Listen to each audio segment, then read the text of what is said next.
What is your American dream? My American dream is for everyone to walk around freely and comfortable and not being afraid to show who they are. My American dream is to help my people from my community. My American dream is for people to be aware of different cultures and traditions and to be respectful of each other, of all those differences, because America is actually built by immigrants. We are all immigrants in this country.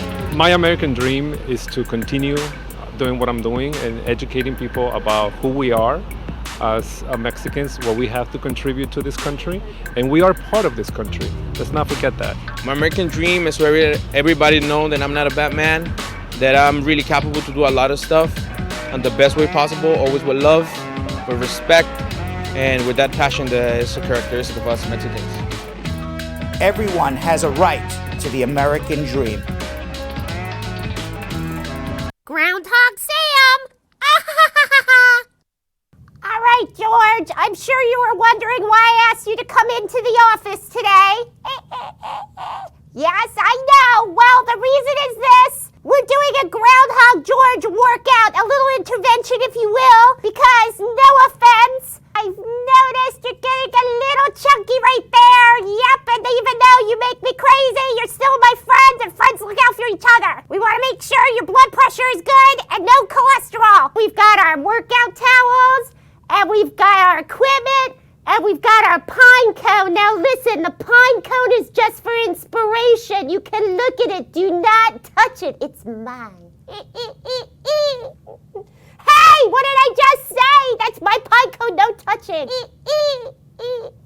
Oh, George, just follow my lead. I'm very good at this. I've been training Brad, and you've noticed how svelte he's looking. Ha, ha, ha, ha. Let me go over all the equipment with you. This is a medicine ball. These are for stamina enhancers. You push them. This is an ab roller. And this is a dumbbell, which I'm sure you'll do quite well with, considering you're pretty dumb. Oh, George, I was kidding. Take a joke. The medicine ball. What you do is you lie on it on your back, and then you do crunches. Okay, I gotcha. Okay, go. Crunch. Stop making so much noise. Crunch, crunch. Good job, George. Next.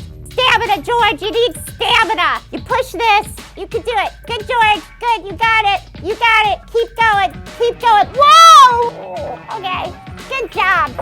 High five again. Excellent. This here is an ab roller. Work. Okay. Back and forth. I know these are very, very difficult. I know. We're almost done, okay, George? This is a dumbbell. Very, very good. I knew you would excel at the dumbbell. You keep that up for now. Oh, hello, everybody. Groundhog Sam here with Groundhog George. Okay, keep lifting. Anyway, did you miss yesterday's episode of Bradshaw Live? Well, in case you did, Brad spoke to author Selma V. Arzu Brown.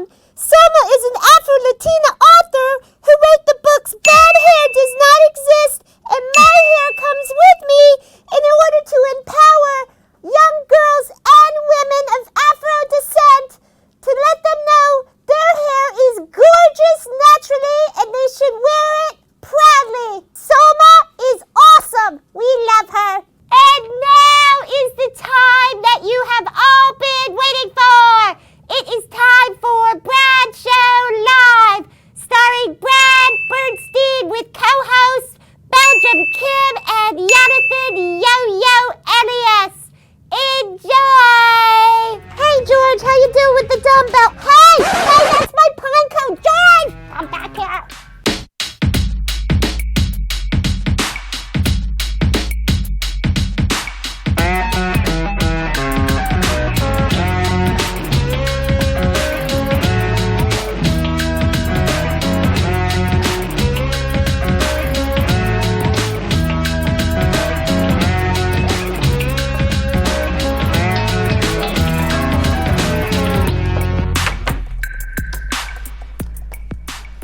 Welcome, everybody. It's Hump Day Wednesday, August 14th, and this is Bradshaw Live. It is a no smile, no joke show. That's what I was told. You show them, Yo-Yo. Show them how serious we can be today. Because it's hump day. I was told in my ear before we got on the air, Brad, stop laughing. We're about to go on the air. This is true. And It's now true. We're not going to laugh the entire show. I said that's it. yeah. I will not laugh now on the entire show. There will This be will no be fun. a laughless show. Laughless. A laughless hump day. That's right. Remember there was an old show back in the 70s called Laughin'? Not This is today. Not today. It's today. called Laughless. Laughless. Laughless. Laugh your just ass laughed. right out the door. You just just laughed, Oh, though. I'm sorry. Get out. Get out. You're off the island. Yeah. Okay. You're off the island. All right. Can you imagine if all right, you want to have a game today? It's hump day? Yeah. Okay. First person to laugh. Yeah. First person to laugh. I can go without laughing.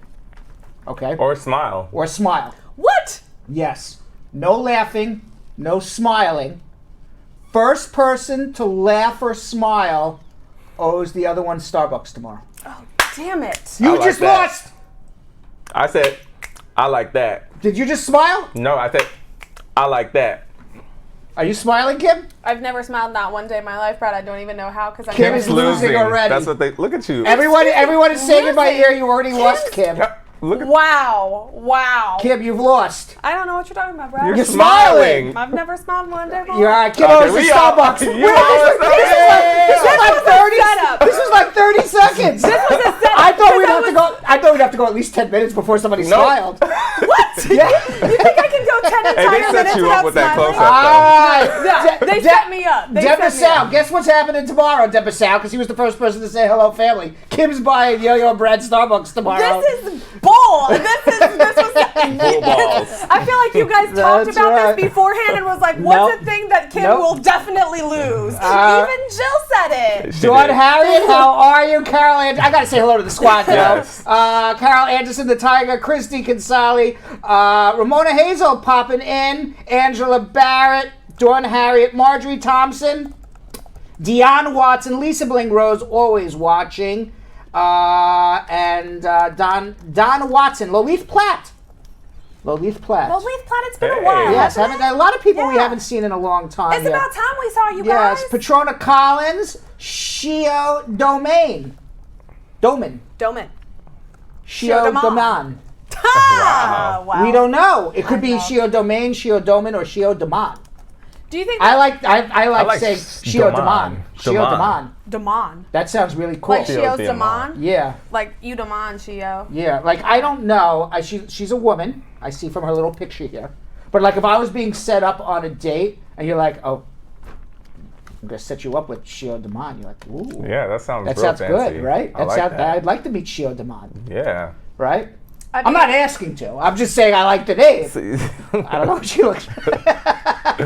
we gotta go see what she looks like now. Random. Oh yeah, you want to play the game again? Double or nothing, Kim? You're gonna owe us Starbucks all week. Okay. I'm Look. so good. Thank you. I would have lost a million times over by now. Marcia McCullough, Lolith Platt, Cordella Douglas, and Carol Anderson, the Tiger, Charmaine Wallace, Dee Brown. How are you on YouTube? Shan Myers. Shan Myers. How are you? Just Shan Myers. Yes, Shan Myers. Tracy Lacey, Jean Love, back on YouTube now. Why did she switch back? I think She's making me crazy because one minute I see her on Facebook and then the next show she's on YouTube. She goes back and forth. well, that can't be making you crazy, Brad. They've got to have some fluidity and some flexibility in their watching. Let me tell you something. Yeah. I went home last night. Yeah. And I said, for the life of me, Yeah. I can't figure out Yeah. which channel Jean Love is going to be watching on any particular That's true. day. That's And true. I was up at night thinking about it. Wow. I still haven't gotten over the great Facebook delete of Jessica Leamy 2019. Why? Have you been up thinking about that? Beside myself. No, What? she said that her page got hacked. Oh, did she? Was that the thing? Yeah, her Facebook page Yeah, got and so hacked. now we have no more Jessica Leamy on Facebook. I am beside really myself. hurts. So I totally get it, Brad. I totally Jonathan, get do you it. stay up at night thinking about something or somebody in the Brad Squad and what they're doing? I definitely stay up at night thinking about the Brad Squad's song. Song. Our song. Our Yeah, the Brad Show song. Live song. Yeah, Brad I Show wake Live up song. to Duh, duh. Yes. it. Wow. that song sometimes, play in a second, and let's see if Jonathan has some sort of nightmare from like 3 in the morning from midnight. Like a PTSD situation. Imagine you hear that song, you like start flipping out. Who's playing that song? He breaks out into a cold sweat. Like, oh my God, what have we done? Yeah, can you imagine? Thanks a Please, lot. I can't take it Right. anymore. No. I think I watched an interview with the guy who played Frankie Valli in the Four Seasons Jersey Boys. Oh. Yes. Okay, and what's the famous Frankie Valli song? Jill, you know the song. Sherry. No, not Sherry. Sherry? That's a famous song, but that's not it. The love song that he sings as a solo act. Can't take my eyes off you. Can't take my right. That's right. Can't take my eyes off of you. Ba ba ba ba ba ba ba. Right. So I watched, and he said he sang that song so many times that he now has post-traumatic stress disorder when he hears it on because wow. he can't handle listening to that song anymore. Really? Can you imagine? Can't take my eyes off of you, and then all of a sudden the guy starts freaking out. Stop playing that song! Because he sang it so much. it makes sense. He was in the show for like 4 or 5 years. Here's the thing is that, like, yes, okay, but I have very little sympathy for the fact that you were an extremely, either an amazing rock star or such a good actor that you had a lead role in a Broadway show for years. And you got post-traumatic stress disorder from it. You got PTSD. I have zero sympathy, home slice, zero. Okay. Dawn Harriet says she loves the song and plays in her head all the time. It plays in our head too. It Yes, really it does. does. Right? We had to institute a rule at the very beginning of this show because Jill would literally nonstop start singing this song. Like literally, she would just go bum, bum, bum, and we would sit right beside each other. So we would just be typing away. She would start singing it. So then we put a veto on that, and she replaced it with Sheryl Crow's "Every Day Is a Winding my Road." God. That's a true story. But I'll tell you another true story. Up until recently, Yeah. when I would walk through the social media room and I Yeah. would see Kim, Yeah. she would always turn to me and go, wah, wah, wah, wah, wah, wah, wah. Yeah, true. Also you very serious? true. Oh, yeah. But look at him. Come on. Like, that's exactly, It's like she's that's- like- Brad is the theme song. That's- The theme song is Brad. That's right. And she's like, you got to walk to that song. Exactly. You gotta, like, It should follow you around everywhere. Can you imagine if I had a band follow me around wherever I went playing that song? I was gonna go Bluetooth speaker, but you That went would- a lot deeper. That with would, full that, would be, band. that would be a great skit if it was like we got like a 4-piece band and just follow me around the office playing that song wherever I was. Or it would be better like a mariachi band. Oh gosh. That would be a Playing the great Bradshaw live version. song. As always, I think Bluetooth speaker with a little carabiner on Brad's jeans. Yeah. He's like, we're gonna That's- do a full mariachi band behind me. BK Ricky, we haven't seen him in a while, right? Or we've just been off the air. I'm Yep. not sure. Errol Townsend, how are you? Scott Grant and everybody else. But right now, What are we doing? who do you think is in the Brad Squad spotlight? I'm going to tell you because you Who have no is it? idea. Yeah, I have no It's idea. Oscar Cruces. Hey. Talking about mariachi bands. He's a proud Mexican American. Yeah, he is. Yes, he was born in Las Vegas, Nevada, and he currently lives in Alabama. He works as an accountant at Ernst & Young, and he absolutely loves his job. He calls himself the biggest homebody in the world. He loves Netflix. He loves chilling with his girlfriend, Brianna. Aw. He also has a beautiful dog named Nico. Now, he found the show. He's an American citizen. Yeah. He found the show scrolling through YouTube when he saw an old video from my radio days Yeah. when I still had hair. His words.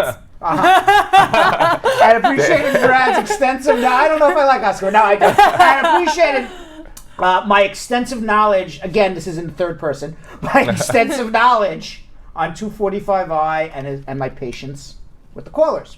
So Oscar is such a huge fan of the show now that he even came to Spar and Bernstein when it came to filing for his mother.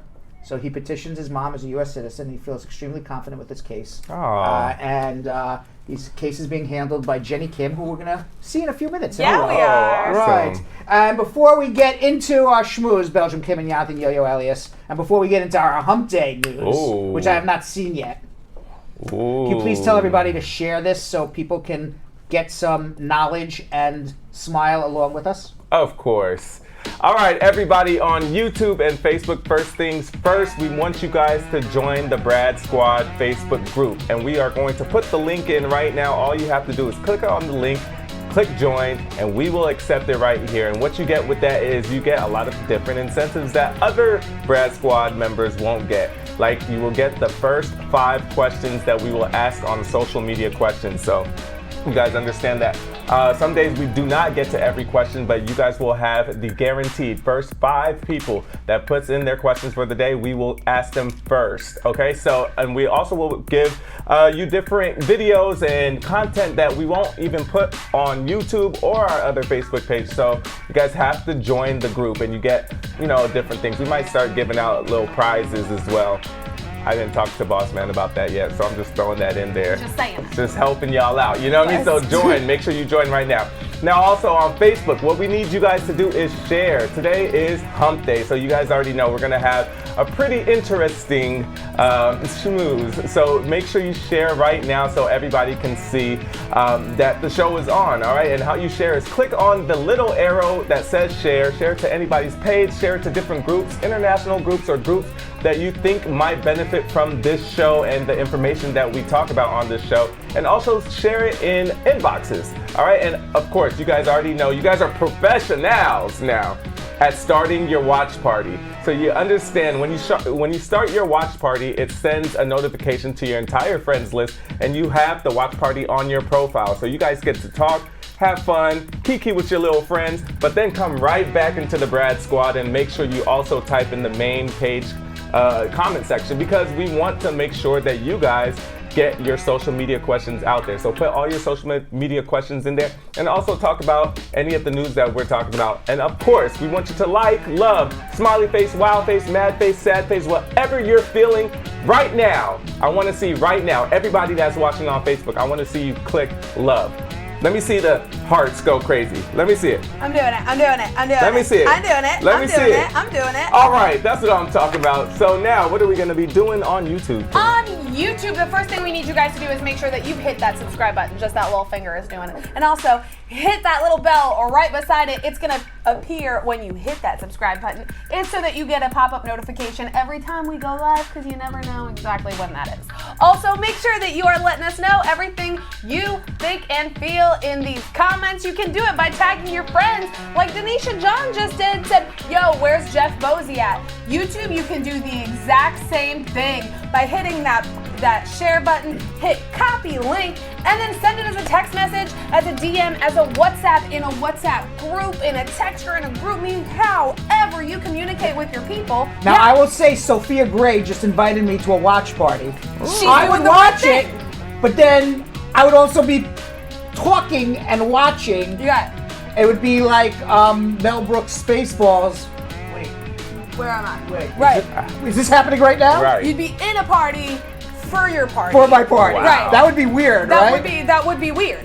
But you know what that means though? It's What? that Sophia Gray, that's all of Sophia Gray's friends just got that notification I like that said that. that she started. So that's amazing. Right. That's exactly what it does. Right. It sends a notification to all your But friends. that's the only one I got.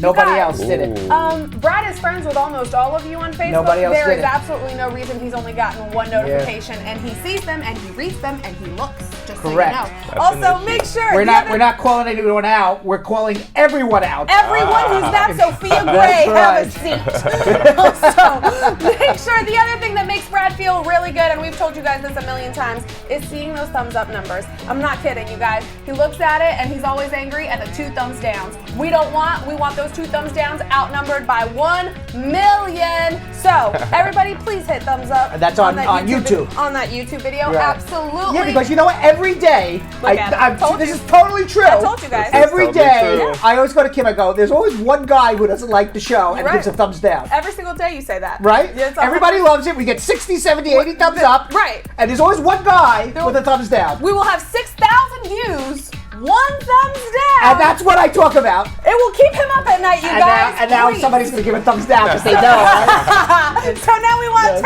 10,000 thumbs up That's to make right. sure that Brad does not see that 1 thumbs down. All right, fam, it's time. You've all been waiting for it. It's the Hump Day edition of Schmoozing with Brad.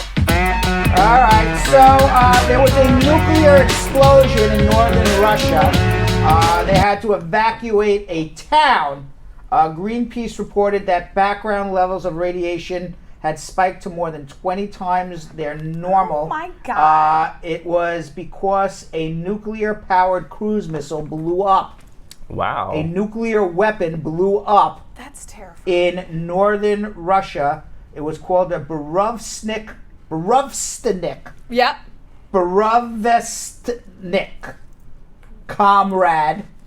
Borovestnik. All right. Cruise Perfect. missile.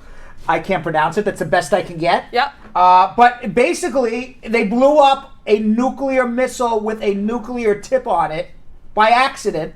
There is the Borovestnik. That's not the actual missile that blew up. No. That's just a video of a random missile. Them attempting to successfully do Yes. it that one time. Now, the Comprehensive Nuclear Test Ban Treaty Organization, they have sensors all over the world to make sure that people are not testing nuclear weapons. There is a treaty that says you can't test these weapons. Right. Russia obviously did. Yeah. And so now they screwed up somehow, because if you're going to test a nuclear weapon, you're supposed to do it underground so that the nuclear radiation does not leak out into the world. They did it above ground, and they had to evacuate like half, like the entire county of wherever this was That's in Russia. that's insane. Yes. It also makes you think like of all the thousands of miles of tundra that Russia has that no one has eyes on, because it was in the Arctic Circle. Yes. You're like, wow, Yeah. that is. Yeah. They could just be doing stuff out there. Now, I was in Hong Kong. I've been Yeah. in Hong Kong twice this year. Oh my God. Yes. I don't know if I want to go right now I don't because think there's it's a good chaos in the Hong Kong Yikes. airports, which is, by the way, one of the nicest airports I've ever walked through in my life. Really? Yeah, I mean, like, you go to the Hong Kong airport, you don't have to go to Hong Kong. It's like a huge mall of restaurants and shops. And, I mean, you could literally not have to leave the airport and, like, shop like you're going on Madison Avenue, eat at the finest restaurants. It's a great airport.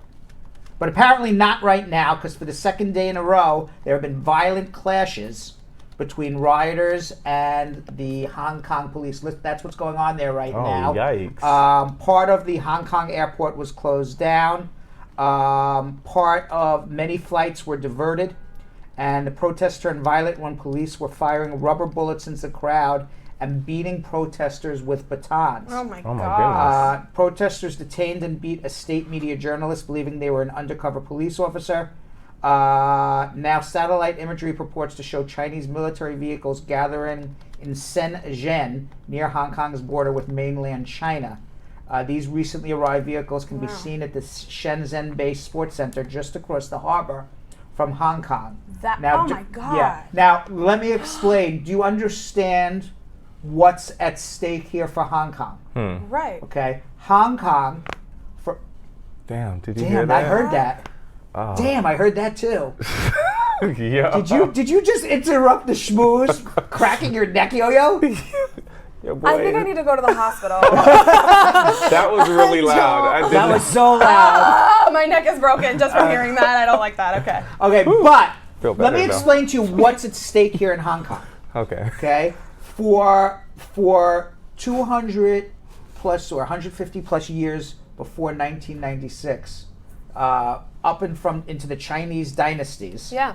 During the Chinese dynasties, towards the end of the Chinese dynasties, Hong Kong was ruled by the United Kingdom, Right. Great Britain. And Great Britain put in, for over a century, standards for democracy, for freedom of press, freedom of religion. It is a westernized city. For whatever reason, I don't understand the British, Right. okay, because they always appear anyway on Hump Day News. Right. But for whatever reason, in 1996, without any preconditions, other than Hong Kong will remain a free society for about 50 years, they gave Hong Kong back to China. They Right. said, here it is, we don't want it anymore. Right. Just keep it free for 50 years. And in 2047, And in 2047, it's now communist. you can do whatever you Do want. whatever you want. It's now a communist totalitarian state. But we're going to put it in this limbo for like 50 years. Correct. Okay. So now, Yeah.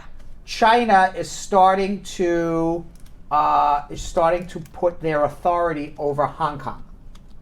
And how do they put their authority over Hong Kong? Because they have this agreement that they can't change Hong Kong from a democracy into a totalitarian government until 2047.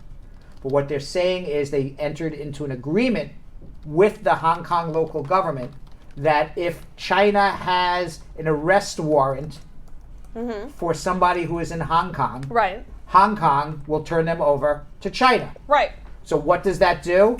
That ends freedom of the press. Yeah. That ends freedom of speech, Yeah. perhaps freedom of religion. Right. That allows China to put their enemies who live in Hong Kong in jail. Right. Because now, if you say anything against China, you say anything against the Chinese government or what they're doing, they'll say, okay, we have an arrest warrant.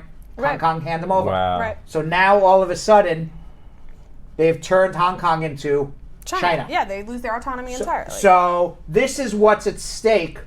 This is why you see protests right now in Hong Kong. And the Hong Kong local government, they said they are going to suspend this law. They're not going to terminate the law. So the protests are, we don't want a suspension of this law. Right. We want this law off the books. Because as soon as the protests end, the law will no longer be desuspended. Right, exactly. Right. So that is what is at stake right now in China. Adding to that fact is the fact that the United States and China are in a trade war. Hong Kong is the main financial sector for the West dealing with China. Okay, like the intermediary. Correct. Got it. If they used to be the manufacturing center, they're now the main financial The center. money people. The money people. Got it. Okay. Now, if this trade war continues, we are going to end up in the world with two different systems. Right. There will be a Chinese system and a westernized system. Oh my God. Because right now, for example, Hawaii, the Chinese corporation that makes the smartphones and and the software that runs these smartphones, they've been denied access into the United States because that infrastructure technology, which I don't understand. Yeah. Okay. Obviously, can be used both for smartphones Right. and for spying. Yeah, they can spy on Americans who have the phones. So now we're intertwined with China, Of course. because Google runs the Hawaii smartphones. Yeah. They're going to kick Google out of China, and you're going to end up with two systems, two technology systems. Okay, one system that runs China and whoever trades with China, and another system that runs whoever trades with the West. Right. And there will be two systems, and those systems will not be intertwined. We will not have one global system. Right. We will have two competing systems that will ultimately cause more friction, kind of like it's going to end up being a Cold War Right. between the United States and China, similar to the two systems that were in place between the United States and Russia, the Soviet Union. That's what we're heading to. and that's why the protests in China are really important for the West. Absolutely. Yet Trump's not really doing much about it or saying much about it. Ken Cuccinelli, the new head of the Department of Homeland Security, he's changing the poem on the Statue of Liberty. What? What? He's changing the poem. This is the most ridiculous like- thing ever. Donald Trump is changing the poem on the Statue of Liberty. That's- In an interview with NPR, he reworded the poem, Right. saying, "Give me your tired and your poor who can stand on their own 2 feet." Instead of saying, "Give me your tired, your poor, your wretched, and homeless." Of course. Wow. Oh my God. Okay, there's no longer "You're tired, you're poor, you're wretched, you're homeless. We will welcome you." No, none of It's that. give us your tired and the people and your poor who can stand on their own 2 feet. Oh my What? God. So, And we have the are they video of serious? this. You can't even make this up. We have the video. Well, of course, that poem was referring back to people coming from Europe, where people were considered wretched if they weren't in the right class. Now, Wow. Now, I don't know what he is actually even referring to or why this is even important. Well, because with the new immigration laws, they were saying, well, what about like give me your poor, tired, and huddled Right, masses? right. And he was like, he meant like give me your people who could stand on 2 feet. And when they said poor, they didn't mean that poor. Like it's God. basically what he's saying. And so basically, there is now a lawsuit because he actually wants to change the poem on the Statue of Liberty. Oh Wow. my God. Okay, now there's a lawsuit trying to prevent him from doing that. I mean, that's what the world is coming to That right is now. sick. Most ridiculous This is- thing That's right. Because we don't have any other issues Yeah. to take care of. Now, after A$AP Rocky was sitting in jail for weeks and weeks and weeks, Right. he finally had his court date. Yeah. He was found guilty, Right. but the judge says, you don't have to be in jail. This is a Right. minor offense. So why the hell was he in jail in the first place? To teach him a lesson and to teach America a lesson. Yeah, Americans can't get away with this stuff, right? Yep. So the court Fucking awarded A$AP. $1,300 to the victim, and A$AP Rocky was also ordered to pay $8,400 to the victim's lawyer. What? So the That's victim it? got $1,300, the lawyer got $8,400, and A$AP Rocky sat in jail for weeks Wow. over this minor thing. That is the most That's really weird. ridiculous thing I've ever Yes. heard.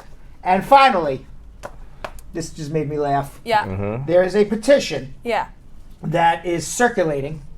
More than 80,000 people have signed it to change the block on Fifth Avenue I just between heard about 56 and this. 57th Street, which is the block that covers Trump Tower, where Donald Trump lives, to be called President Barack H. Obama Avenue. Yes. All right, the petition on MoveOn.org, which has attracted a number of famous supporters, including Patricia Arquette and Marge Hellenberger. Who's Marge Hellenberger? I never heard of this person. Helgenberger? Who's Mark that? Helgenberger? She was in She's so famous, Joan I don't of know her. Arcadia. She's a complete who, but I Yeah? mean, Okay. no, she's amazing. Elizabeth Rowan, the petitioner's organizer, told Newsweek that she'd initially launched the campaign as a joke, but since she's reached out to the city council, she said several of whom responded with assurances that they would look into the request. And this is a city. The new city of New York will make that change. So I was about to say, like with this petition, like they could actually make that change. Yes. The city of New York can make that change. I like that. Absolutely. I want this to happen so much. I want this so much to happen. This would be amazing. Because Donald Trump would have to put like Barack Obama Avenue on all of his letterhead and all That's of right. his Trump, return for Trump that. Tower, one Barack Obama Avenue. Yeah, I think the address would literally be like 625 Barack H. Obama Ave. Like that would I want it so much. Well, let me like ask you a that. question. What do you want more? Do you want to find out that Epstein was killed by someone high up in the U.S. government, or do you want, if you had a choice, If I had a choice, yes, or would you rather Oh, see? damn. Okay, this is your choice. Would you rather see down the line it is discovered that someone high up in the U.S. government, in order to protect Donald Trump, killed Epstein, and it was a huge cover-up, or would you prefer that the street in front of Donald Trump's home, Damn. his premier building, be called Barack H. Obama Avenue? I think the Barack H. Obama Avenue, because that's gonna last forever. I'm gonna go. What happened to Epstein? Because I heard a theory the other day What? that Epstein's not dead. He's like, are you kidding me? He's on his way to like I heard that Saudi as Arabia, well. on his way to a plastic surgeon's office. Homie is living large. I heard that as well. I but can tell you something. Any of that is possible. So I Did wanna know what happened. Did anybody actually see him wheeled haven't. out? I haven't seen his body. Has I anybody haven't seen his either. body? Mm. Did anybody go to the morgue and check his body? just saying I didn't, so I don't believe it. Right? They just wheeled out a Yikes. body that was covered. If you It think could be about anybody. it, it could have been anybody in Yeah. there. Dude, they put one of the guards who was sleeping in that body bag and then unzipped Right, it and when they how got do we the know that the ambulance. sleeping guard just was sleeping when Yeah. when? How do we know that? How do we know that somebody didn't sleep the guard a pill and knocked him out?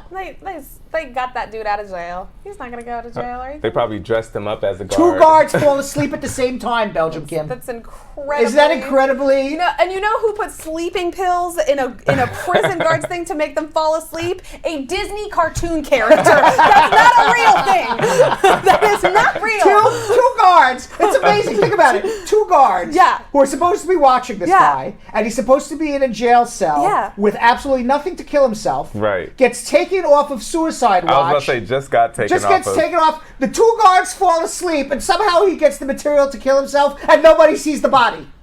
Is that a conspiracy? Or would you rather just see Fifth Avenue be called Barack H. Damn. Obama Well, Avenue? now I'd rather find out the truth. I mean, which one would you rather see? You got me to change my mind. No. It's perfect. There's two of us. You chose Barack. I chose Epstein. So then we one good. of us is gonna get. All right. So with that, we got to get the camels out. It is Hump Day. Hey, let them out. Let the those cage. camels out. We have some Hump Day news here. I have not seen this Hump Day news yet, Belgium Kim. Who is in charge of compiling this Hump Day news? That would be me and Jilly Bean, You Brad. and Jilly Bean. We have no camels. I can't start Let a the Hump Day. camels out. Come on, man. We got a show to do. Well, wait. There we go. And it's actually good enough What? because Jeff Bosey just joined. Jeff Well, we have invisible camels today. The camels are under here No. somewhere. Come on, camel, get out from under here, camel. They're so ridiculous. So Jeff Bosey. Somehow it's amazing how he knows just to come right on. He knew. Right exactly on when. as soon as Hump Day starts. It's just like, oh wow, Yeah. how convenient. How convenient! It's Hump Day. He has a Hump Day Oh, look at alert them. set up. Look Oh, at there them. they go. There they go. Look at Finally. them. Look Finally. at There them. he He had to goes. chase him out from under the desk. I know, right? All right. So there's now something called a slutbot. I'm sorry, Got what's it? that? Slutbot. Slutbot. Slutbot. Yes, for a good time, you can get the For a good slutbot. time. Maybe you want to dial this, Jonathan. 415. No thanks. 415. Who's going to dial this? I got 415 you. Yep. 650 Yeah. 0395. 650. Right. And by the way, Bradshaw Squad, Yeah. you can dial this number now. Right. 415 You gonna put it on 650 speaker? 0395. And you will hear erotic sex educators allowing users to receive lessons from a sexting. You can shut it off now. From a sexting slutbot. Now, basically, the app offers daily coaching for $29 a week or $99 a month. The slutbot is free for all of those who text to the above number. Oh, wow. In building this sex coach, the founder emphasized consent and good sex etiquette while still having fun. The slutbot offers 6 different flows depending on the user's gender. Users can choose between slow and sensual or hot and heavy. The bot also redirects its sexters to type derogatory terms like bitch or whore. So you can't say that stuff. Okay. That would can't be bad. say that stuff. Oh, I like that. You can't say that stuff. Did you take that number down, Jonathan? I didn't. Why don't you take it down? You don't need any help. I don't need any help You from don't. a bot. You don't need any sex slut bot telling you what to do. No, because I have human beings that would like that. So there are human beings who will tell you what to do, right? Yes. And also, who gets sexting performance anxiety that they feel that they need to practice? I don't know. You know I what I'm don't saying? know. It's like, ooh, I'm about to text this person. Wait. Let me get warmed up on the robot app. Right. Like, what? Well, that's I gotta let my father know this because he just had a heart attack. okay. Okay, but he survived. He's okay. He just got out of the hospital, Okay. thank God. But I gotta tell him this because he Yeah. doesn't know this. No. Lots of sex increases post-heart attack survival rates. Wow. According to a new study published in the American Journal of Medicine, it. getting it on increases long-term survival rates. They did a study of 1,120 male and female participants all over the age of 65 who had heart attacks between 1992 and 1993. By 2015, 524 of them had died at 1,120, about half Right. of the survivors who are alive and do the deed more than 2 times a week were 27% less likely to die during the same study. 27%. Now, I want you to know something. That's a lot. I don't know, is it because you're in better shape, you can have Right. more sex? Right. Because if you're really out of shape, it's hard to do Right. it? Right. Or is it because you're actually having sex? Because I don't know. Am I crazy to feel like how long you've been off the bandwagon matters? All right, well, Because I feel like if you've been having it a couple times a week for your entire marriage, you're not going to get out of sex shape. Well, answering my question here is paragraph 8 of my perfect. card. All right, it says adjusting for age, lifestyle, socioeconomic factors, and health and exercise concerns. A connection between sex and survival. Study authors found there was. Oh, I can't read this right. There was no connection.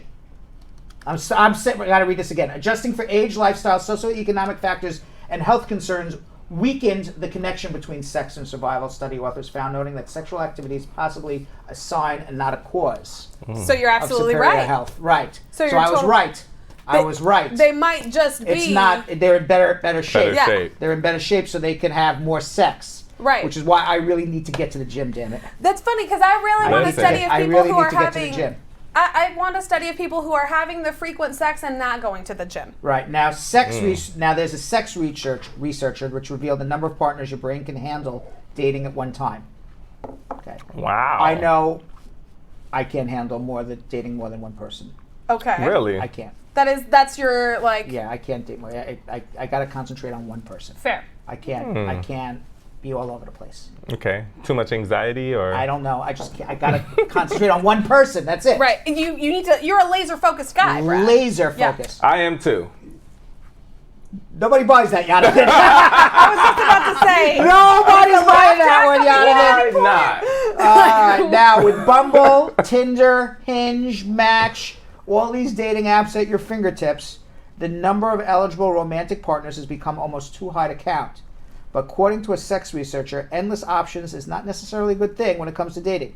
Our brains can only handle so many people at once. Oh my God, that makes It sense. says the problem is the human brain is not built to even cope with so many choices. The brain has a sweet spot. Okay, what's the sweet spot? I don't know. Apparently between 5 and 9 alternatives, and after that, it's done. 5 to 9 people you can date at the same time. Wait. I'm like 1. I can't date more than one person at the same 5 time. to 9 is a lot. That's a lot. But what is considered dating? Because if it's like if Right. it's about the possibilities, Okay, then when well you that's open Tinder, you have 1,000 possibilities. Yeah, well that's a different story. 'Cause you're on that's you're on a dating app. You could be texting 5, 6, 7, 8, 9 different people. Yeah, that's not dating. That's not That's dating. just That's talking. that's just Like- texting and saying, okay, well, who's going to go on a date with you? Right. But when you go on a date, That's and the dating. That's a date. When you go on a second or a third date, that to me But is the actually dating. have Having a situationship. a situation Okay. change. Okay. Where like Yeah. you're on your second date, you're on your third date, you're on your fourth date. I can't go on a date with. No. You got to concentrate on No, that one if you're person. 3 dates in, you can't be 3 dates in Yeah. with 5 to 9 9 people people. at a time. That seems That's- huge. That's Right. just tiring. I'm exhausted just And a lot of thinking money. about it. Yeah. That's right. Oh my It's a God. lot of free meals, but That is- still. Wait, I hope you're practicing same sex 5 to 9 people at the same My time. Jesus, Yeah. no, wow, yeah, that's I like to live. Now, yeah. now, That's true. YOLO indeed. Okay. now, this is a little weird. It says here that Apple Siri is Angela said, routinely- really? And I can't find one to date. But now people who have iPhones, they gotta watch out about Siri. Now Siri is apparently recording you having sex. Oh! Yes, and it's activated when someone says, "Hey Siri," while you're having sex. Who's saying, hey, Siri? I don't know. Jonathan, are you saying "Hey Siri" No. while you're having sex? Maybe you're saying, "Hey, you serious?" And Siri says, So That's the when thing, I I think say, "Are you serious?" My Siri usually She says it, does. right. And that's the thing is Right. like Siri and Google will do the same thing. Will pick up a lot of things that are not. I am not calling Yes. on you, and that will turn So off. now, all of a Yeah. sudden, the artificial intelligence often begins operating by mistake, like when you say, "Hey, serious." And now Apple has hired outside workers around the world to review Siri recordings and grade how the software responded to the request. Now, one of the contractors is revealing the kind of things they've heard. Oh no. There have been countless instances of recordings featuring private discussions between doctors and patients, Oh my business God. deals, criminal dealings, and sexual encounters. Wow. Yes. That's your job. Right, and now people are listening to this because Apple is recording it all. You guys.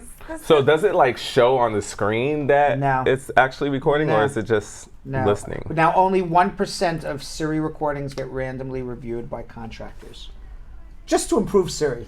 Right. No, hell I don't no. use Hell Siri no. ever. Hell no. So I'm sure the same thing happens with. I'm about to turn off my I'm sure Siri. the same thing happens with Alexa. Yeah, I have Oh, yeah. Google. I have like the Google Assistant. What's Google Assistant's name? You have to say okay Google or hey Google. Okay, so same thing were happens not, with Google. They were not creative, Yeah. and yeah, it turns on automatically, like by itself, all the time. Yes. All the time. Oh hell no. It's terrifying. Okay. Now, you remember the movie When Harry Met Sally? Oh yes. Okay. Do you know the iconic scene from Katz's Delicatessen?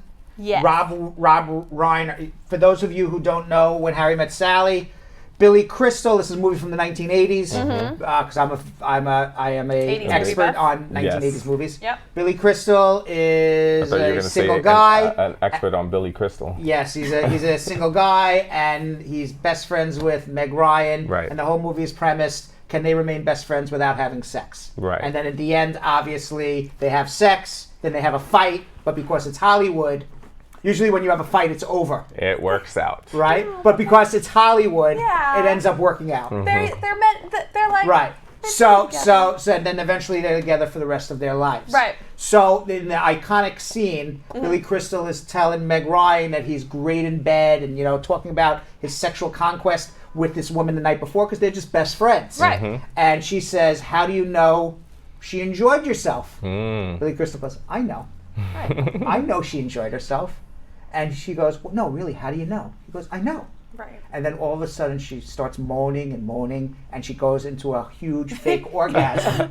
Right, there she is. And look at everybody Right, watching. it goes into a huge fake orgasm, and then there's an old lady at the table The next best door. line of all Then time. at the next table, there's an old lady next at the next table, and turns to the camera and says, because she's eating a turkey sandwich, says, "I'll have what she's having." Right. And fun fact, do you know who that old woman is? That was Rob Reiner's mother. Rob Reiner's mother. So now it's the 30th anniversary Wow. of when Harry Met Sally. Katz's Deli is still in existence. Yes. Look at And that. lunchgoers unleashed some truly exciting performances at Katz's Deli this last week in a fake orgasm contest I'm weak. inspired by this movie. Over a half a dozen competitors, including a reporter dressed in character, a virgin, a fashion executive, and one brave guy, all attempted the best orgasm in hopes of winning a package of deli meat. That is hilarious. That's actually pretty cool. Do we have any video of that? I would love to see that. Do we have any video? That's We actually should have pretty the cool. people participating in there. Do we have I like that idea. That's fun. All right. And in a post from Reddit, Yeah. Reddit has a feminism forum. Okay. And a user shared an image of a hand-drawn diagram showing a grid filled with Disney-themed stickers and doodles with the title Daddy's Sticker Chart. Now, it lists 7 different chore tasks with spaces for up to 6 stickers. And it lists duties. Outlined on the chart include wash the dishes, earn Dad a 12-pack of his favorite brew. Put the toilet seat down is rewarded with no nagging for 7 days by the wife. And change and blow out the diaper gives him a striptease show. Even a grand prize BJ is performed for can't. cleaning up the baby's throw up 6 times. So some Reddit users hated the idea, with one person saying, "Yuck, if your husband is just another child to you, you should not be with him." But surprisingly, one guy praised the clever agreement. Said, "Maybe it's just because I'm male and lazy, but this seems like a really good idea. I'm guilty of not doing the chores. I'm also guilty of loving BJs. So I think if there's a way to get one by doing extra around the house, then I think it's a great idea." I'm here for it. So the wife says, "You know what? You clean the house 6 times. Right. I'll give you a BJ because I don't have to clean the house 6 You times. got It's to a lot clean. easier. You got to clean up throw up. And you got to clean up throw up for the Right. BJ. That to me, the wife would be saying, "I think it's easier to give a BJ than to clean up throw up 6 times." Yeah. Right? Or it's his prize. No, that's the thing. If she were like, "I'm sick of always cleaning up throw up," so we divide it equally, but now I don't want to have to do it ever again. So if you do it, then I'll give you BJs. That's one thing. But that's not what's happening here. What's happening here is that this woman's husband refuses to raise his own children or act like a human who lives in his home and has to be bribed to do it with beer and BJs. It's That's the most not ridiculous true. thing I've ever I think heard. that's True, really because funny. listen, I think it's listen. so he- ridiculous. The man can buy his own beer, and I'm sure they're going Right. to still have sex regardless of if he cleans up the throw up. Yes. It's just fun. It's fun. It's actually, I like it because it keeps the relationship, like fun. I was about to say I like it because it keeps it exciting and Exciting, fun, yeah. something to laugh about, something to enjoy. something. It's like my little thing with my husband. I think it's cute. I think it's cute. Like, oh, I agree. you don't have to go to this PTA meeting because you did this like 6 times. Right. You know, it's like, oh shit, I'm gonna actually do it. Like, I would hate to be the one looking down and be like, man, I'm so happy I didn't have to clean all that throw up. Like, that's not what I want to be thinking. How about if they made it fun where like the father had like a chart for the mom as well? You know what I mean? He could make a chart first. That's right. Like you do this. If they both have a chart where they're both falling short, I love it. That's right. I love it. But if it's literally like he refuses to change a diaper unless he has a 12-pack of beer at the end of it once he does it 6 times, not here for it. He's not going to be changing diapers just to get a 12-pack of beer when he can buy it himself. I'm saying that's not the only reason why he's changing the diaper. Because he loves his child. But he's getting that 12-pack of beer. Right. And finally, here's a fun fact. Vermont is a state where you can walk around naked and not get arrested. That is a fun fact. Yeah, I didn't know that. So now a few business owners have found out the hard way after a naked man has entered a cafe on Wednesday for a cup of coffee. Security footage showed the naked customer conversing with the cashier, who calmly directed the man to a self-service coffee pot. Now, Ryan Hassett, the owner of the cafe Bringing You Vermont, said the customer came in for a cup of coffee. He made a comment about the weather and how hot it was, and then he went about his day. The man literally walked in naked, got a cup of coffee, says, "Damn, it's hot in here." I'm weak. What? I said I'm weak. That's crazy. That's crazy. Now, although Vermont does not have a law against people who want to gallivant in the nude, Hassett says they would not have allowed the customer to sit down and drink his coffee for health reasons. The man went to a sandwich place after and then got a sandwich naked as well. Can't make this stuff up. Belgium Kim, we're going to get to our immigration questions. Please tell everybody what they need to do one last time, please. Okay, family, on Facebook, the very first thing we need everybody to do, no matter what platform you're watching us on, is become an official member of the Brad Squad. The way that you do that is join our Facebook group at Brad Show Live, Brad Squad, and we're going to drop the link in the comments right now. Go follow it, go join it. Yo-Yo and I are going to be on standby while Brad answers your calls and accepting all of your requests. I can't talk today. Also, make sure that you are sharing our show. It's the easiest, nicest, most wonderful thing you can do for us, fam. Share it by starting a watch party. That'll send a notification to literally all of your friends on Facebook ever to let them know that this wonderful show is on right now. You can also send it as a private message. That makes people feel real special when they know that you took the time to talk to them personally. Or share it in groups that you are a member of, because you know all of those people need Brad's help. Also, make sure that you have liked and followed our page and hit that little bell, because if you don't know exactly when we're going to go live. So make sure you get that notification and let us know everything you're thinking and feeling about the show right in these comments. Drop your questions right now, because we don't always get to all of them. So if you've got social media questions for Brad, leave us as many detailed questions as you can in these comments right now. On YouTube, what does the fam do, Yo-Yo? All right, on YouTube, first thing you guys have to do is subscribe. You guys have been doing an amazing job with that. Subscribe. And when you do subscribe, make sure you press the little bell as well so you can get notified anytime we do pop-ups, because we're doing pop-ups every Friday now. So you don't know when we're going to come on unless you press that notification button. Yes. All right. Now, of course, we definitely want you guys to share. That's another way of getting the subscriber count up even higher, is if you guys share and tell your friends and family to make sure they subscribe when they do log on to the actual channel. Okay, so how to share: you just copy the link, send it in all of your social media platforms, because you can send it straight from YouTube to any of your like your Facebook, your Instagram, your Twitter. You can share it directly into it. But most importantly, we want you guys to create a group of friends and family or strangers that you meet that you might think might benefit from this show, and just send the link. Send it in a big blast. Easy. But when I say do this, we said this earlier, so we're saying do it again. If you did it earlier, do it again. It's easy. 5 seconds of your time. All right, and make sure you guys put all your comments in the comment section. We will be coming to the section where we answer your immigration questions from social media. So make sure you guys put in all of your questions right now. And most importantly, we need you guys to press that thumbs up. All right, now this is the time you have all been waiting for. This is when Brad answers your questions, because you're calling him with getting answers to your immigration questions. All right, so I got an instruction here. All right. Because we're going to try to get this right. We have lots of people on hold. Yes. Even from before the show started. Even before the show started. Okay, for example, we're going to go to Renana in Somerset, New Jersey. Has been holding for over an hour. Oh my God. Yikes. Now, Renana and Ann and Sabrina and Tamara and Betty and Ruben and everybody else who's on hold. And everyone else who's on hold. Yeah. Listen to the actual telephone.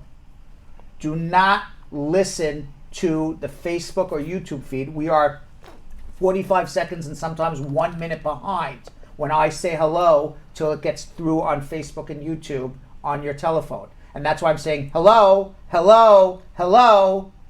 Also, I got to give another instruction. All right. Don't give me your life history. Okay? This is not a PBS docudrama. Right? Correct. Or Netflix docudrama. Correct. Let's be concise. Let's ask the question. And let's move it along. Let's move it along. What do you think of those instructions? I like it. We're not looking for any Emmy-nominated stories. No Emmy-nominated stories tonight. Got it. Just pure, simple, fantastic answers. Oh, We do like a little drama sometimes. Let's speak to Renana in Somerset, New Jersey. Renana. Hi, Brad. Hi, how are you? I'm good, thank you. What's going on? I applied for citizenship January 2019, Yes. and June 7, I have arrested. And it charged shoplifting. It was a shoplifting. This is the first time I have arrested. The shoplifting charge was $141. And August 6th, court dismissed my case with 1 year conditional dismiss. And all right. I so, paid. So your citizen, let me explain something to you. This happened in New Jersey, so they said stay out of trouble for a year, and then your case will be dismissed. Correct? Yeah, 1 year All conditional. right, so let me explain. Okay. Number one, that's still a pending case until the case gets dismissed a year from now. So therefore, they cannot approve your citizenship for at least 1 year. Number two, you have to prove good moral character. You have been arrested during this period that you're supposed to prove good moral character, even though it was ultimately dismissed. So you have to prove that you just had a bad day. Okay, you're allowed to have a bad day, but good moral character is going to be an issue too. I hope that the Immigration Service keeps your case open for a year. They may deny you and make you refile again in a year from now. It's probably what's going to happen is my guess. But because you have a conditional discharge, then you can travel, you won't be deported. You're in Somerset, New Jersey, you're across the river from us, come see us. But I think that's what would happen. Yeah, next month I have an interview date. What? September. Okay, Next so month that- I have an interview date. So then that's why A I think you citizenship interview. that's why I think you need to come see me. Hold on 1 second. All right. Let's go to Ann in Framingham, Massachusetts. Ann. Ann. Hello. Hi, Ann. How are you? Good. What's going on? All right. So basically, I came here until 2010, but I was in the TPS, and then a couple years later, then I got married to my husband. He's a green card holder. Right. And we have kids together and all of that. We applied in May 2017. Right. And then we did the I-485 September 2018 of last year. Okay. Now, I noticed that they said that the final action date... Is he a citizen? No, he's a green card holder. Okay. They accepted your adjustment application? I'm sorry? I don't believe they would accept your adjustment application. They accepted it? Based on what you told me. Yes, they did. And I did the biometrics, and they sent me the combo card. Okay, great. I think the advanced pro Great. and the work card. But then I noticed that because I was told the final action dates are current, and I was wondering, based on that, so is there a visa available, and will I be getting an interview soon?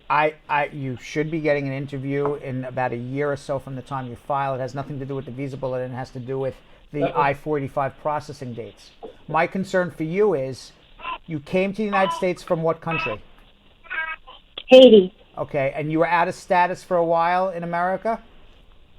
No, I've never been out of status. When I first came, it was after the earthquake in Haiti in 2010. Then when I came on a B2 visa, and then from there in 2010, I applied for the TPS. So there was never a day you were out of status? No, I was never out of Okay, status. fine. Okay, so then yes, you'll be able to adjust. I mistakenly assumed something, and that's why I should have asked the question, and I'm glad I did. But I mistakenly assumed that you came here, were out of status, and then got TPS, because then I said then you wouldn't be eligible to adjust married to a resident. But the fact that you maintained status the entire time allows you to adjust. You filed in 2018. You should be getting an interview soon. Soon. I should be getting the interview soon? Soon, yeah. Why not? All right. Thank you very You're much. very That's welcome. what I wanted to ask. Okay. Let's go to Sabrina in Atlanta, Georgia. Sabrina. Sabrina. Hello. Hi, Sabrina. Hi, Brad. How are you? Good. How are you doing today? Great. What's going on? Okay. I have 3 quick questions. Mm-hmm. The first, I just received my green card like 2 weeks now. Right. And I have WIC because I had my daughter here. Is that a problem? No. Being that I already got it, but it's conditional for 2 years. No. Okay. Next question. My brother is here. He's under the age of 18. He overstayed his visitor's visa. What are his options? Where are his parents? Jamaica. Okay, so you take him into family court. Mhm. You get a family court order giving you legal guardianship of your brother. You prove to a Mhm. judge that it's not in your brother's interest to be returned to Jamaica because his parents abandoned him, abused him, Mhm. or neglected him. The judge Yeah. will give you a special order saying that he is now eligible as an abandoned, abused, or neglected child to apply Mhm. as a minor for a green card based on special immigrant juvenile. And Okay. we can help you with all of that. So hold on, but you got to do it before he's 18. Yeah, another question. Sorry. Being that I'm a green card holder, is there any way I could help my sister back in Jamaica? No. Oh, okay. Has to be a citizen. Yes. Oh, okay. All right, Thank hold you. on 1 second. Let's go to Tamara in Queens. It's my Tamara. time. It's Tamara's Hi. time. It's my time. Okay. Yeah, all right, Tamara, it's your time. Let's see It's Tamara your shine. On it. Let's Yes, see Tamara I didn't shine. want you to call like 3 times. I'm like, oh yes, it's my time now. Yes. All right. What's going on? So Brad, I sent in my documents in June, right? Right. 485, the I-30, and the 765? Yep. I sent in all of my documents. However, a week after I sent it, we have to move from Georgia. So I called USCI and let them know that I was going to move. They told me that they reject my package. So we extend a month. Up until that month, I still not received a package. It's been months and weeks now. I have received my packages back from USCI. I don't know why they rejected because I haven't received anything. So I called them back yesterday. They told me I have to wait another 30 days before I hear back from them, or I just refile. So I want to know if I should refile, and I don't know why the reason they rejected. I don't know why they rejected it either. You're in Queens now. Refile it.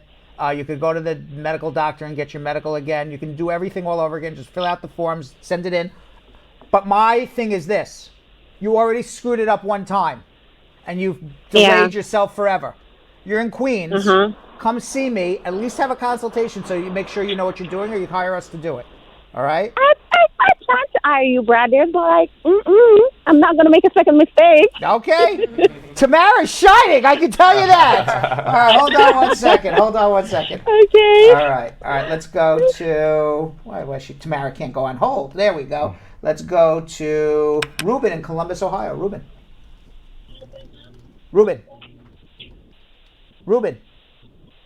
Hello. Hi, Ruben.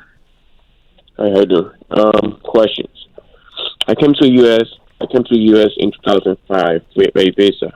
Then I became legal resident in 2008. Traveled back to my country in 2010, and then I plead guilty of a felony of the fifth degree of obstructing justice.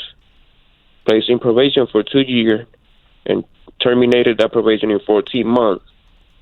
Am I deportable? Yes. And can I apply for citizenship? You may be able to apply for citizenship. I would have to look at your disposition. Is this a state or federal crime? It's a state crime. I have my disposition here with me. Okay. Is this in Ohio? Yes. Yeah. I don't know the penal code of Ohio off the top of my head. So you would need to have a consultation. I would have to look up what you actually were found guilty of. If it happened, I have it right here. What was guilty of? I understand that, Ruben, but I don't know the penal code. I've never in my entire life read through the penal code of Ohio, so I don't know. I would have to read it, and then see what the sentencing guidelines are for that particular crime, and I would have to physically read with my own eyes the statute of what you pled guilty to, and then I can tell you whether it's a crime of moral turpitude. It's an aggravated felony. If it's a crime of moral turpitude and it happened within 5 years of your entry, you're going to get deported. If it's a crime of moral turpitude and happened more than 5 years after your entry, then it's not deportable. But you still have to have 5 years good moral character. So there's a lot I don't know. All right? Hold on. Okay, so you hold on and we're going to figure it out. Hold on. We're going to figure it out. Let's go to Amelia in Seattle, Washington. Amelia. Hi, Hi, how are you? Amelia. Hello? Yes. Hi, I'm sorry. I applied for adjustment of status. I've called you before on November the 30th last year, and I haven't even received my EADS yet. I did call immigration, and all the time I call them, if they you haven't tell me- gotten your work permit and you're waiting over almost now 9-10 months for your work permit, you need help. Something's wrong. You can call them till you can call them till you're blue in the face. You should have had your work permit by now. Hello? What should I do now? Yes, sorry? What should I do? Hold on, and you screwed up somewhere, or immigration screwed up. I don't know which way, but I can tell you 9 months. When you're calling them, nothing's happening. I say this all the time. You call immigration, they don't do anything for you. Okay, come see me. Hold on 1 second. All right. I hate to have these calls where I'm like, just come see me, but that's really it. Right. I don't know. I mean, sometimes that's we just what got to figure is. it out. Yeah. You know, I don't have an answer off the top of my head. You know. Let's go to Montserrat in Utah. Montserrat. Hello. Hi. Hi. So I have 3 questions for you. Yes. I'm on the process to remove the conditions on my green card. Yes. I already filed a joint petition last month, but we're no longer living together, and I can make this work. It's an abusive and toxic relationship, and we both agreed to getting divorced. Fine. And base the petition on a divorce. Okay. So this is petition. So this is what you need. The first question is, okay, who should file the divorce? It doesn't matter. You should do it because that way you know it's done right. But it doesn't matter. Okay. And then I have this plan. I check your videos, and the first thing is that I get a letter. I already have a letter from him saying it was not my fault. We didn't finish in good terms, but he's willing to attend to an interview and saying that it's not my fault. Okay, all right. Let me. It doesn't matter if it's your fault or not. It doesn't matter if it's his Sorry? fault. It doesn't matter. Oh, it doesn't matter if it's my fault? It doesn't matter.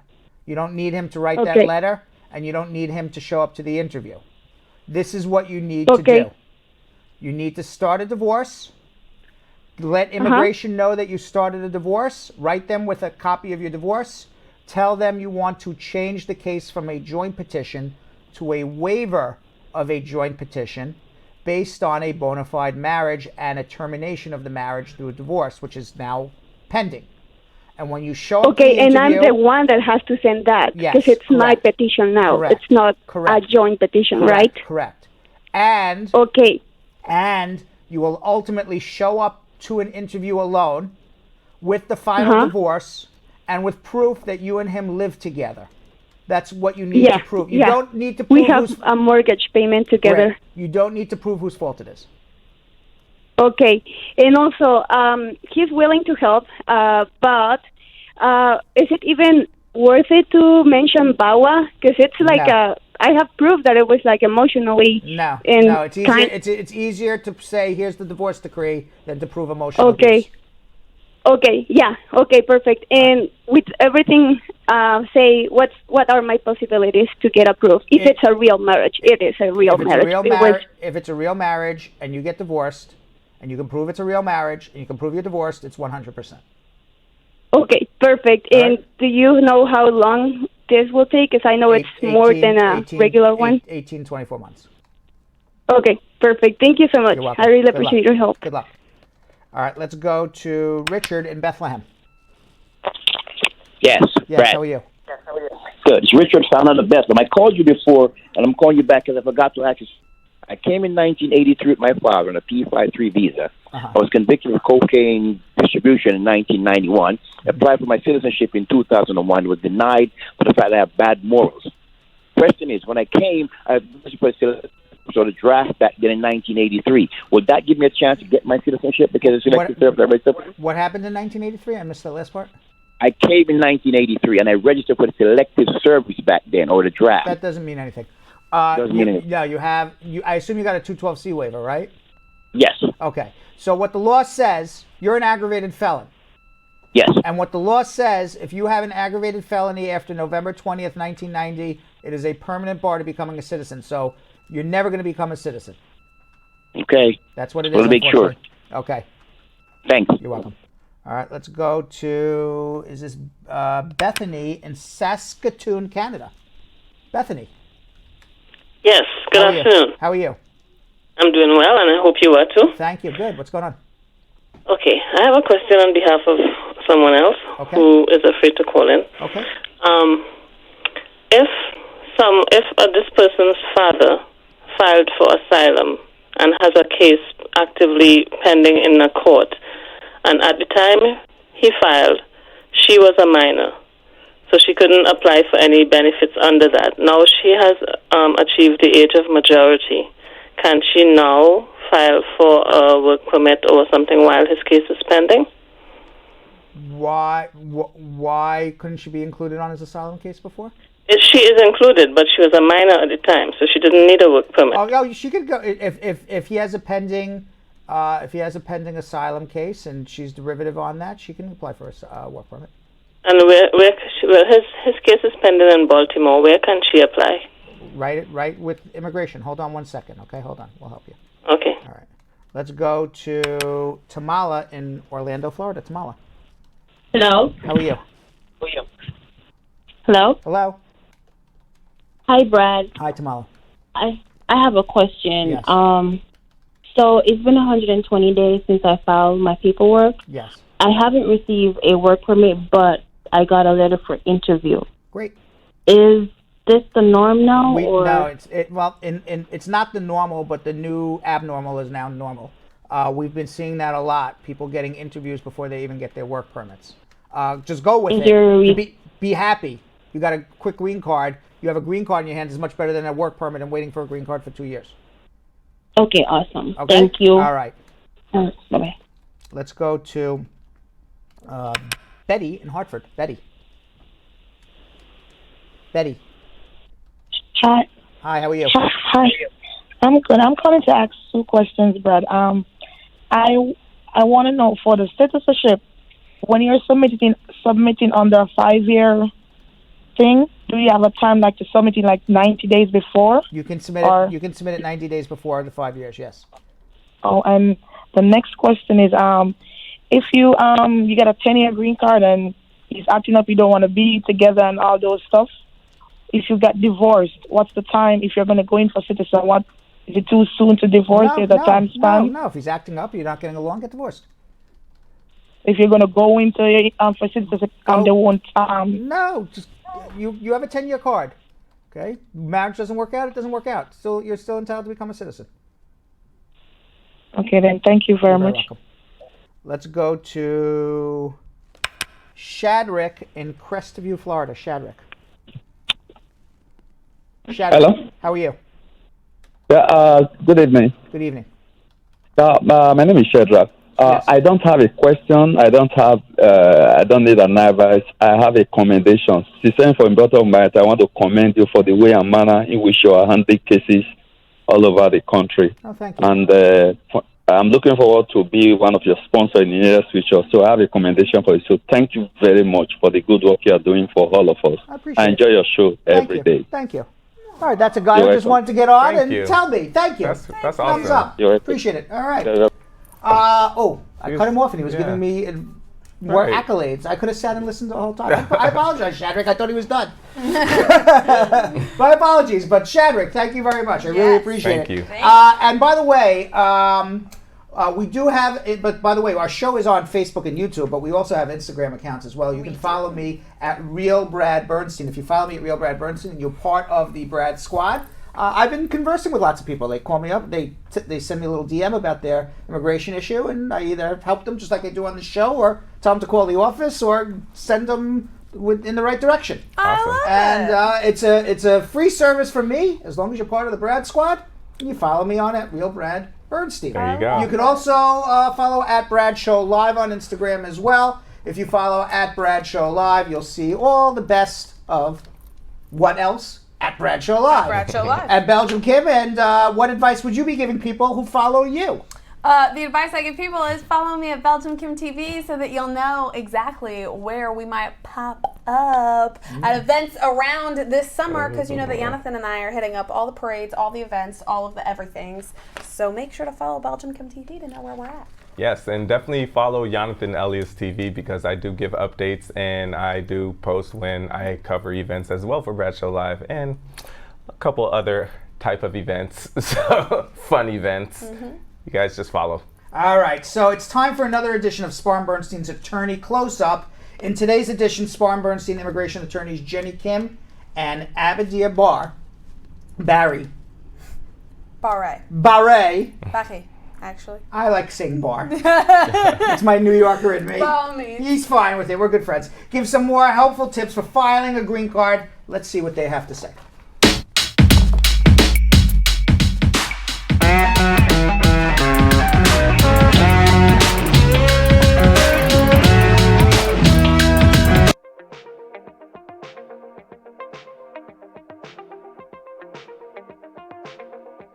For somebody that's filing for a green card based on marriage, I think it's all about preparation. I see time and time and again where individuals are in a genuine marital relationship, but because of life, because of the amount of time that it might take, maybe just because they're not aware, they don't necessarily gather the necessary documents, or the documents that are required for the purposes of proving to an immigration officer at their interview that they are in a genuine marriage.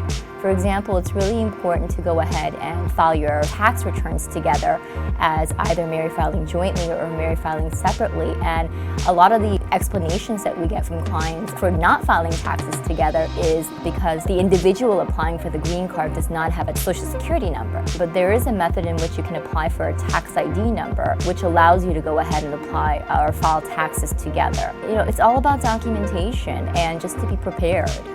What I would advise people who are planning to apply for a green card, as everybody knows, under the Trump administration, the administration is very strict. So before, people would be able to get their green cards and officers were a little bit more lenient.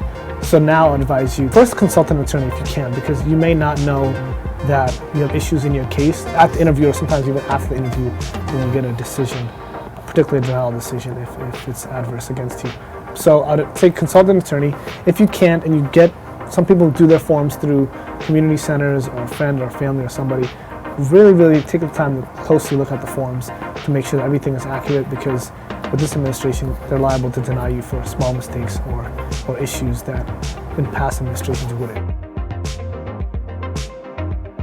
The proceeding was information only and not specific legal advice. Consult an attorney about your individual situation. Prior successful results do not guarantee a similar outcome in the future. Hello, we're back! Time for social media check-in.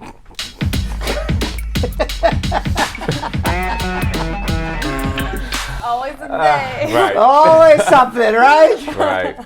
All right, so our first question for today, this comes from the actual Brad Show Live group on Facebook. So only the people that have joined the group, like I said, you get the first 5 questions. So this is from the first Brad Squatter, even though you guys don't like to hear that. Squatter. It sounds like they're squatting. Yeah. Absolutely. All right, Vanny Boo Nisbet saying, so we got married in the courthouse and don't have a photo of it. Will that be okay at the interview? Yeah, I mean, it's just one little piece of evidence that it's a real marriage, but you have a marriage certificate that says you got married at the courthouse. You got to prove that it's a bona fide marriage. Whether you have a picture from the courthouse wedding or not, I don't think that's going to make a difference, proving whether it's a valid marriage. All right. David says, I've already gotten my 2-year green card and I'm about to start my college studies in the fall. Congrats. Will student financial aid affect my chances of becoming or getting my 10-year green card? No. Becoming a citizen. No. We're good. All right, our third one comes from Son Klo Kom Musisi saying, what are my benefits as a D1 visa holder? Benefits as a D1? Yes, sir. You work on a ship. So what are the benefits? You get to come off the ship on ship leave. That's I mean, that's it. Yeah. So that's it. That's it. All right. All right. We've got our next question from Elizabeth, who said, would someone be approved of a U visa if someone was did the crime but wasn't prosecuted and then left the country? Yes. All right. We have one from Ashley Barrett saying, filed the I-130 with your office a year ago, and I was told that it's still in California. However, my husband is a U.S. citizen, and I don't understand why it's taking long. Because they're doing last in, first out. So people who filed last year are waiting longer than people who filed this year. It's just the way the Trump administration is doing it. It's very unfair. So when that happens, what can you do? Like, File a mandamus after 12 months, and she can come talk to us about that. Oh, okay. Anne said, I know we can file 90 days prior to the 5 years of being a permanent resident. Since the processing time is so long, can we still file 6 months before? No, 90 days.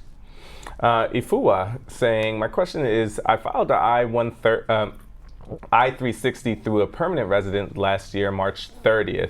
I received a prima facie twice and never heard anything again. When do you think I'm going to receive a decision on my case and approval? It's at least a 2-year wait. We've got one from Scott who said, hope Brad remembers when he got me approved from an ESTA to a 2-year green card, and it was us that got married. Scott!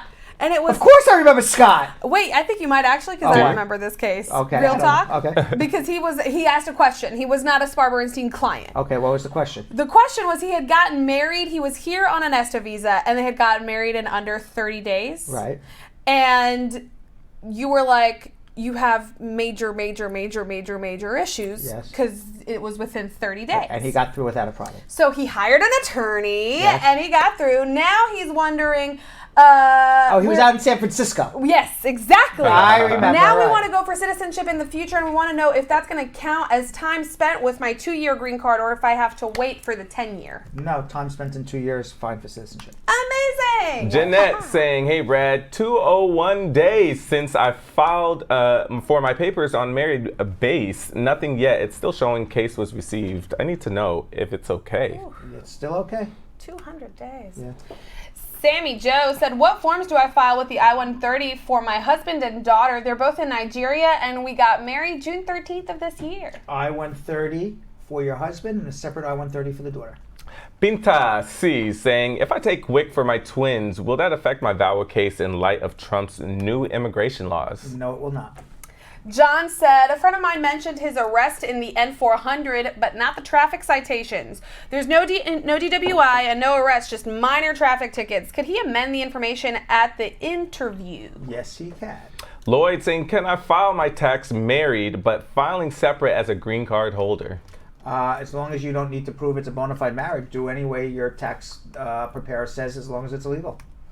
Anne Marie said, because of a public charge that goes into effect in October, can the adjustment applications now outright be denied because the petitioner doesn't work and receives SSI for over 10 years?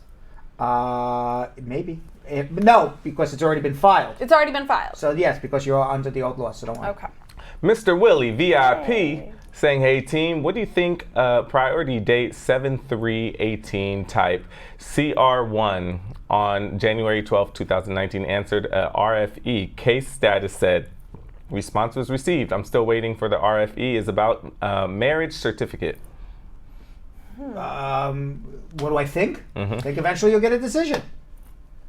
From I mean, I don't know what else to think. Yeah. But basically what he said is I filed a F2A petition by my Right. permanent resident spouse. They asked for something with the marriage certificate. I submitted it. I'm waiting for a decision. And they don't even tell you if they ever received that other information? Well, you have to send it certified mail so you know it's So received. you know. Well, the case status said it was received. Yeah. All right, so, oh my gosh. All right, so I don't know what more to think. Right. Matt Alice needs your help, Brad. My daughter got married to a U.S. citizen in November of 2014, and she went to an interview in July of 2019, so 5 years later.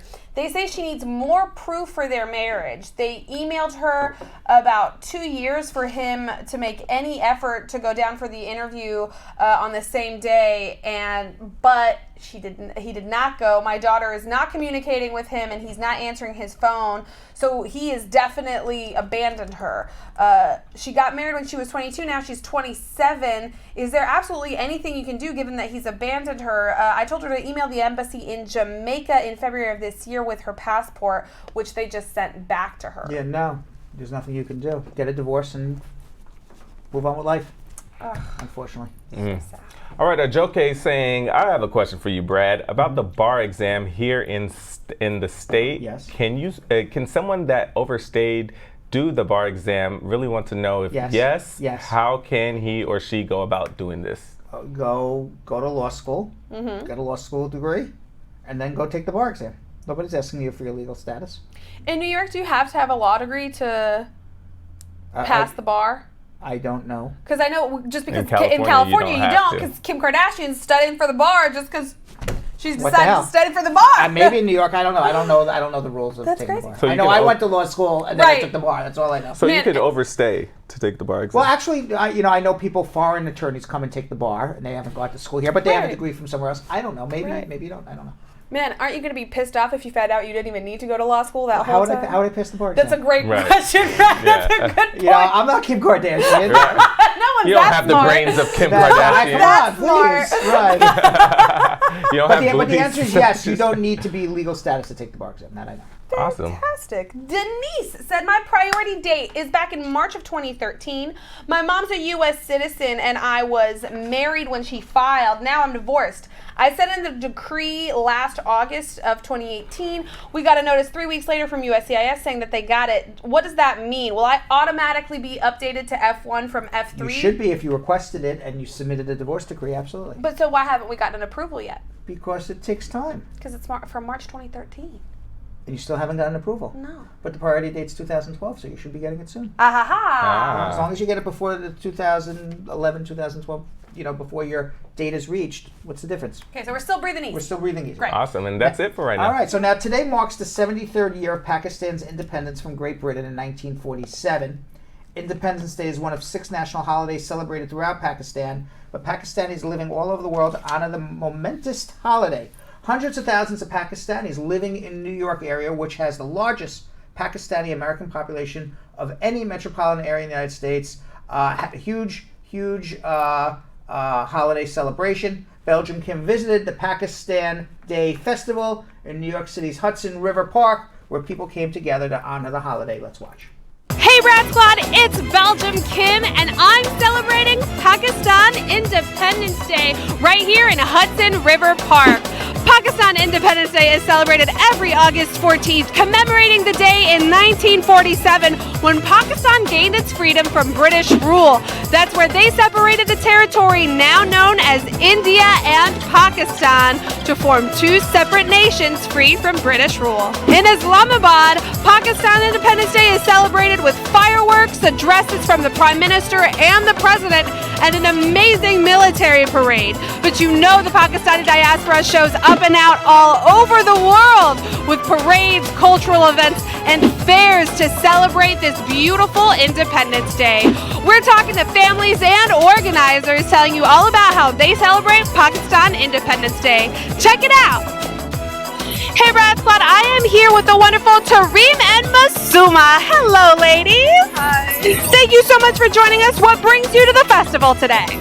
Well, we want to celebrate our culture. We're both Pakistani, yeah. Amazing. So what are some ways that you guys typically celebrate Independence Day? Usually, we come to these festivals. They're called melas, and there's throughout New York. They're in Long Island, Brooklyn, and for the past 3-4 years, we've been coming every single year. Have you guys ever been to Pakistan? Well, I was born in Pakistan, and I was like raised there for like 6 years of my life.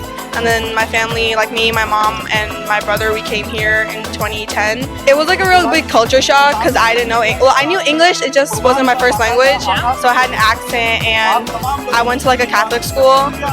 Yeah, and I'm like Catholic, like my family's Muslim, so there was that to compete with. So I did face like a lot of bullying and a lot of Islamophobic remarks as I was growing up in my neighborhood. So I guess that just pushed me more to become the person that I am today. Back home, how do you celebrate? Like festival over there, and whole night, you know, we make foods, we visit, we go to different places as well. Like our founder of the Pakistan, we visit to his mausoleum, and then kids, they're happy, they dressed up properly on that day, green and white. Then in schools as well, they have different functions. They do sing songs, and then they have speeches as well. So what is a way that you kind of miss celebrating back home? Same thing we're missing here. We do not have like, you know, celebrating here as well. It's different from there. It's less like, you know, again, it depends on the people and other stuff. They have less number of Pakistanis here as compared to back home. So you mentioned some food that you usually cook. What kind of delicacies do you usually cook? Food like biryani, korma, then these are the main. Then halim as well.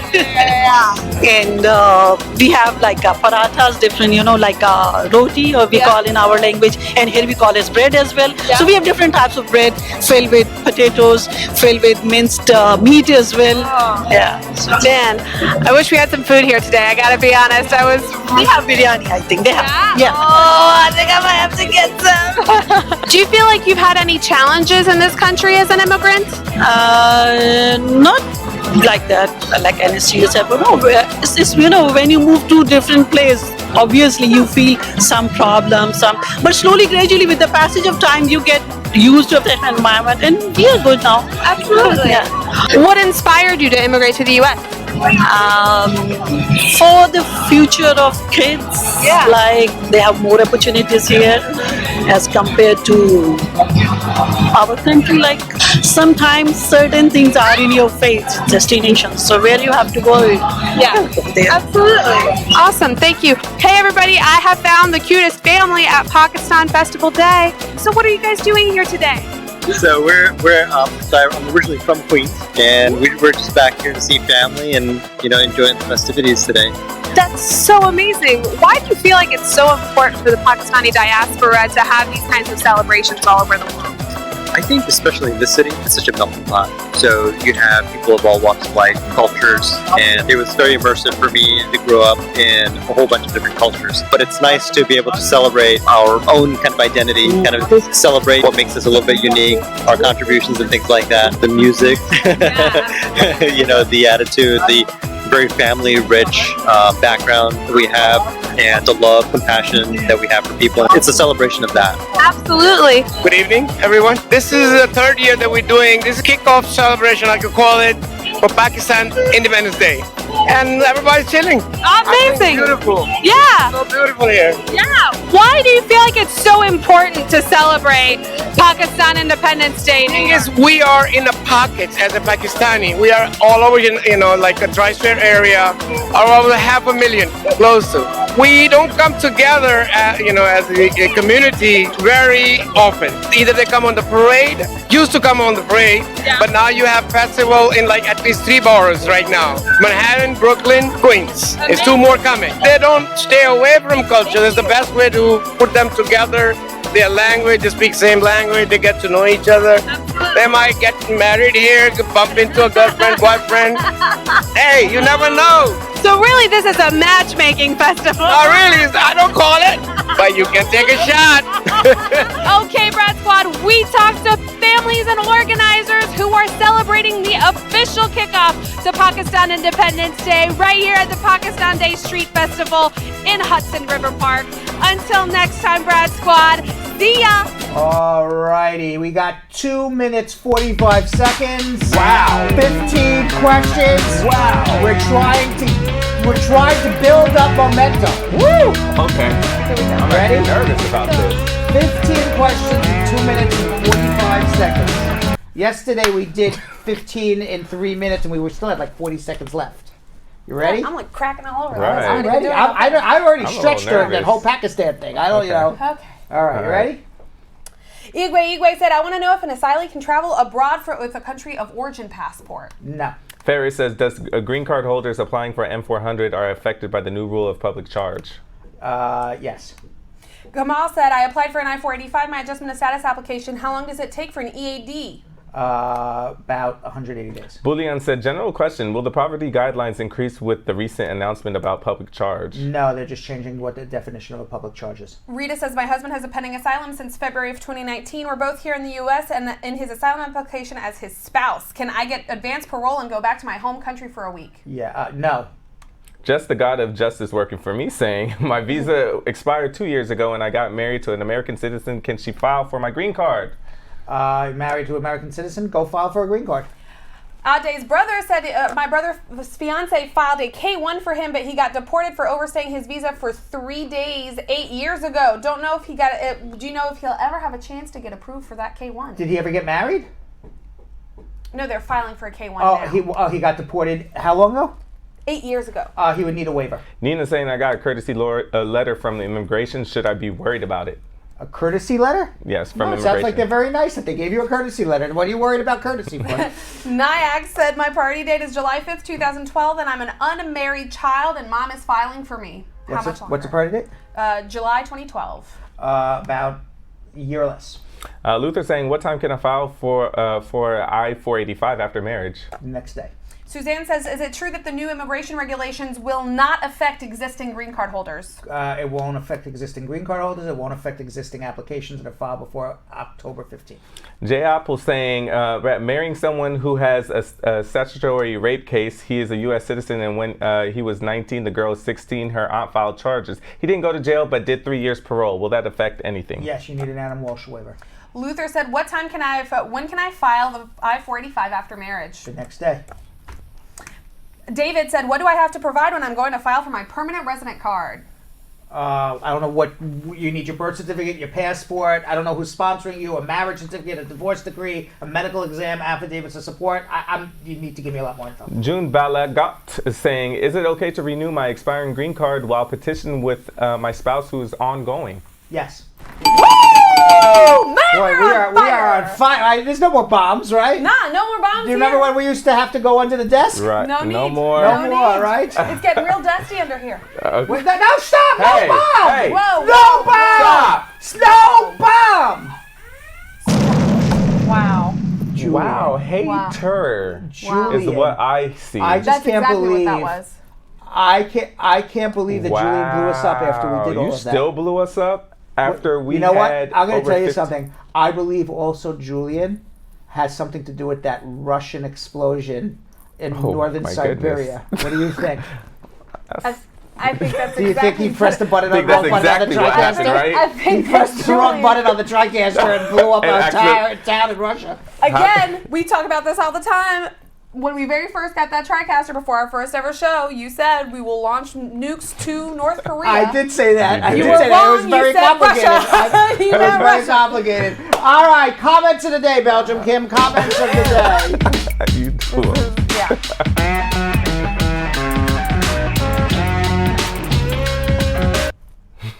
Okay, our first comment, I'm going to try and do this. Our first comment is from Jeff Bosey, who said, about the naked guy with the coffee. Wait, what did that guy use as a stirrer? Jeff! All right. His That's comedy's getting his better. comedy is getting real good. That was good. We've got Pretty another. good. We have any more comments of the day, or that's it? We do. I don't. You don't see them. Okay, no, we do. I'm Okay. just okay. Sorry, Julie Bean. I don't see DB. John Harriet said, "Brad, you are the best when it comes to breaking down the news for us to understand." Okay, very nice. Thank you. Nice. That's true. You are the best at that, Brad. Thank I you. agree. Sandra said, "Thank you guys so much. Your show is literally what gets me out of my depression." Wow. Aw, Sandra. Now I wish I could watch Sandra's show and it'll get me out of my depression. No, I'm not Okay. depressed. I'm only kidding. Alea, Yes. the wonderful Alea said, "Oh my God, I'm so in love with this show. I learned a lot of things from you guys. Keep doing the great job, and God bless each and every one of you." Thank you very Thank much. you. Aw, that's really sweet. Man. Is that it? And Why I've are got you one doing more. all of this? How come Yo-Yo doesn't have any comments of the day? That would be because I received the order. We Pretty last minute. It was too last minute, Brad. This is what's called live show. This is a live show today. Stop asking questions. There you Just go. go with it, right? Absolutely. They Today's would a not live have show. noticed. Today's a live show. Usually it's not. It's always a live Yes. show. It is. And then finally, Atif Idris says, "Love and respect from Pakistan to the squad." Right, way you go. We're being represented from all over. All over. We got people all over. I love All it. right, so it was a good hump day today. I think so. Right, Jonathan? There were no penis stories. And I was You were very, very so okay with that. Were you? Yes. when Kim's on vacation, they're saving all the penis stories for when Kim's on vacation. Exactly. So what's going to happen when I go on vacation? I don't know. That's a great question. I don't know. All right, we'll see you all tomorrow. Thanks for watching. So, Sam, as part of the production, we have to say this disclaimer at the end of the show. Do you mind reading it for me? Okay, but you know, Brad, I have to do everything around here. It's bad enough I've got to remember everything that happened on the episode from the previous day. Forget it. I'll do it. The proceeding was information only and not specific legal advice. Consult an attorney about your individual situation. Prior successful results do not guarantee a similar outcome in the future. To make an appointment with the Spar and Bernstein law firm located at 225 Broadway in New York City, call 1-800-529-5465. That's 1-800-529-5465. Easy to remember, 1-800-LAW-LINK. That's 1-800-LAWLINK. Once again, make a call to 1-800-529-5465. And of course, link up with the law offices of Spar and Bernstein, located at 225 Broadway on the 5th floor. If I were you out there, make the call, make the link, make the connection, make it Spar and Bernstein. 1-800-LAWLINK. That's 1-800-529-5465. And now, conveniently located in Hartford, Connecticut on 1 Congress Street. Visit us in Connecticut or in New York at 225 Broadway. That's 1-800-529-5465. 1-800-LAW-LINK. 1-800-529-5465.